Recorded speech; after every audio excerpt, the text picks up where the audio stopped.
aleyküm, hurmatli aziz tumandoshlar, aziz yoshlar, muhtaram ustozlar, ota-onalar, qadrli tumanimiz faollari. Yoshlar kuni bayrami bilan barchangizni chin qalbimdan muborakbod etaman.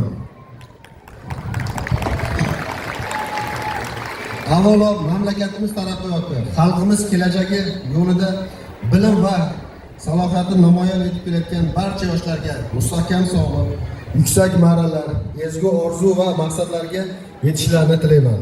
Bugungi yangi O'zbekistonning eng katta boyligi bu bilimli, tashabbuskor, vatanparvar va zamonaviy dunyoqarashga ega bo'lgan yoshlardir. Muhtaram Prezidentimiz Shavkat Mirziyoyev ta'kidlaganlaridek, yoshlarga oid davlat siyosati biz uchun ustuvor vazifa bo'lib qoladi. Yoshlarimizni bilim olishi, kasb egallashi, o'z iqtidorini ro'yobga chiqarish uchun barcha imkoniyatlar safarbar etamiz. Bugun mamlakatimizda yoshlarni har tomonlama qo'llab-quvvatlash, ularni ta'lim olishi, zamonaviy kasb-hunarlarni egallashi, tadbirkorlik bilan shug'ullanish va munosib ish o'rinlariga ega bo'lish uchun keng imkoniyatlar yaratilgan. Beshariq tumanida ham ushbu ezgu siyosatning amaliy natijasi o'z aksini topmoqda. Yoshlarni bandligini ta'minlash, tadbirkorlik, tashabbuslarini qo'llab-quvvatlash, sport va madaniyat bilan shug'ullanish uchun zamonaviy sharoitlar yaratilmoqda. Yoshlarimiz turli sohalarda munosib tug'laga erishib, nafaqat tumanimiz, balki viloyatimiz va mamlakatimiz sharafini munosib himoya qilib kelmoqda. Muhtaram Prezidentimiz yana bir fikrlarida shunday deganlar: biz shunday farzandlarni tarbiyalashimiz kerakki, ularni bilimi, tafakkuri, vatanparvarligi va fidoyiligi yangi O'zbekistonning mustahkam tayanchi bo'lsin. Bu fikrlar har birimizning dasturomal bo'lishi lozim. Aziz yoshlar, sizlar yangi O'zbekistonni nafaqat ertangi kuni, balki bugungi taraqqiyotni ham hal qiluvchi kuchsirsizlar. Sizlarning bilimingiz, g'ayratingiz, tashabbusingiz va vatanga muhabbatingiz mamlakatimizning kelajagini belgilab beradi. Sizlardan ilmu fan ma'rifatni egallashda charchamaslikni, yurt taqdiriga daxldorlik hissi bilan yashashni, milliy qadriyatlarimizga sadoqatli bo'lishni va zamonaviy bilimlarni puxta o'zlashtirishingizni so'rayman. Ishonamiz, Beshariq yoshlari o'z bilimi, iqtidori, mehnatsevarligi va vatanparvarligi bilan yurtimiz taraqqiyotiga munosib hissa qo'shishda davom etadi. Fursatdan foydalanib, yoshlar tarbiyasiga munosib hissa qo'shayotgan ota-onalar, ustozlar va murabbiylarga, barcha mas'ul tashkilotlar va faollarga samimiy minnatdorchilik bildiraman.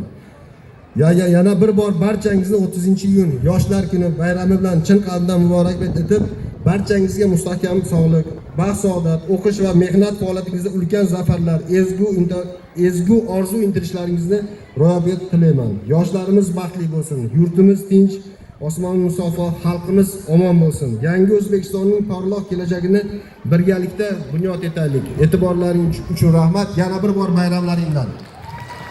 Juda ham ajoyib tilaklar va tabriklar bo'ldi. Ana endi ijozatingiz bilan bizda taqdirlash marosimi bor. Mana shularda sizlarning ishtirokingizda bevosita amalga oshirib olsak. Dastlab biz jahon va Osiyo chempionatlarida qo'lga kiritgan yutuqlarni biz e'tirof etishimiz kerak.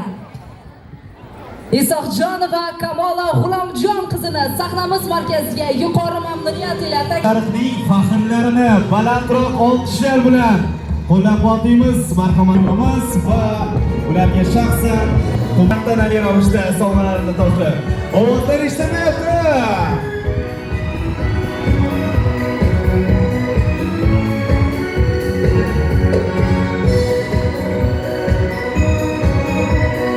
bo'ladi. Malayziyada 50 dan ortiq davlatlar o'rtasida o'tkazilgan sportning karate OKF turi bo'yicha xalqaro Grand Prix turnirida faxrli birinchi o'rinni qo'lga kiritgan Nabilla Davronbek o'g'lini taklif etamiz. Biroz olqishlar bo'lsin va mana o'sha chempionlarimiz, yigitlarimiz sahnamiz markaziga chiqib kelishyapti va albatta ularga ham baralla ovozda muborak bo'lsin deymiz, tabriklaymiz. Kelinglar, har birlariga olqishlar balandroq bo'lsin. Keyingi chempionimizni e'lon qilishga tayyormiz. Qozog'istonning Turkiston shahrida Baydarkov va Kanayada eshkak eshish bo'yicha kattalar o'rtasidagi faxrli birinchi o'rinni qo'lga kiritdi va oltin medal sohibiga aylandi. Salimov Davronjon O'ktamjon o'g'li. Boshqacha kutib olaylik. Balandroq olqishlar bilan muborak bo'lsin.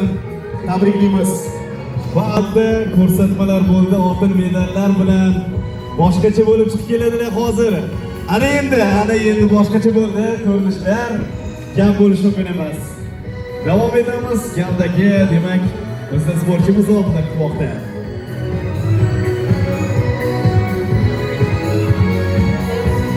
Muborak bo'lsin. Bravo. Kamdagi sportchimizda e'lon qilishga tayyormiz. Bir necha bor jahon chempionatlarida sovrindor bo'lib kelayotgan sportchimiz bugungi kunda Qozog'istonning Turkiston shahrida para-kanoeda eshkak eshish bo'yicha kattalar o'rtasidagi Osiyo chempionatida faxrli birinchi o'rinni qo'lga kiritdi va 6